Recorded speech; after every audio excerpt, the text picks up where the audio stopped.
12,000 गज जमीन पर बनाया मदरसा, 8 बुलडोजर ने कई घंटे में तोड़ा, 800 जवानों ने संभाला मोर्चा। वो मौलाना कौन जिसे न योगी का डर लगा न बुलडोजर का खौफ, करता चला गया अवैध निर्माण। डीएम का ऐलान, भरना होगा 1 करोड़ 23 लाख जुर्माना। 400 अवैध मदरसों और कब्रिस्तान के लिस्ट तैयार। सूर्या चौहान केस के बाद क्या समूचे गाजियाबाद की तस्वीर बदलने वाली है? ये तस्वीरें हैं खोड़ा से करीब 15 किलोमीटर दूर मसूरी क्षेत्र के कल्लूगढ़ी की, जहां 18 बीघे जमीन पर एक मौलाना ने अवैध मदरसा बना रखा था। उसकी हिमाकत देखिए कि उसने बाकायदा यहां 7 कमरे तैयार करवाए थे। मदरसे की बाकी जगह ऐसे पड़ी थी मानो उसकी अपनी जमीन हो। जिसकी लिस्ट प्रशासन ने निकाली तो 800 जवानों की फौज लेकर डीएम खुद मौके पर पहुंचे और कहा, इसको ध्वस्त कर दो। यह निर्माण इतना तगड़ा था कि इसे गिराने के लिए 8 बुलडोजर का इस्तेमाल किया गया। ये बुलडोजर पहले खोड़ा इलाके में भी पहुंचे थे, जहां असद के घर गिराए जाने की चर्चा चल रही थी, लेकिन बुलडोजर ने वहां से मुंह मोड़ा और सीधा डासना के उस मौलाना के मदरसे पर पहुंच गया, जिसके बारे में कई तरीके की चर्चाएं हो रही हैं। मीडिया रिपोर्ट दावा करती है इस मदरसे का संचालन दिल्ली का रहने वाला फर्रुख नाम का व्यक्ति कर रहा था।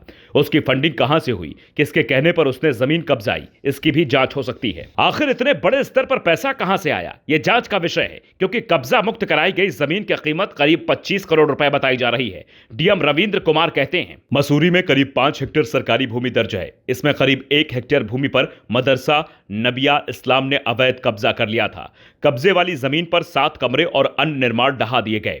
मदरसा संचालक से 1 करोड़ 23 लाख की रिकवरी की जाएगी। अगर मदरसा चलाने वाला यह पैसा नहीं चुका पाया तो उसे जेल भी हो सकती है। लेकिन इस मदरसा संचालक के रसूख का अंदाजा आप इस बात से लगा सकते हैं कि यह बरसों से इसे चला रहा था और 3 साल पहले इसे बंद करने का आदेश मिला था, जिसके बाद यह बंद तो हो गया लेकिन बिल्डिंग खड़ी थी, जिसे अब जमींदोज कर दिया गया। इस दौरान कोई विरोध ना कर पाए, कानून व्यवस्था की स्थिति ना बिगड़े, इसके लिए भारी संख्या में पुलिस बल और आरएएफ यानी रैपिड एक्शन फोर्स की तैनाती की गई थी।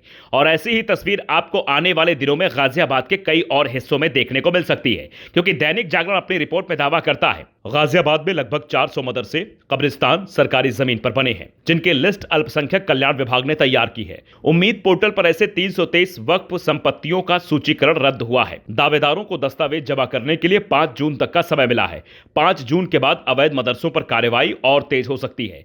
कई करोड़ कीमत की जमीन कब्जे से मुक्त कराई जा सकती है। खास बात यह है कि इस बार योगी सरकार इन अवैध निर्माण को गिराने का खर्च भी इन्हीं लोगों से वसूलने की तैयारी में है, जो सरकारी जमीन पर अवैध कब्जा बनाकर बरसों से बैठे थे।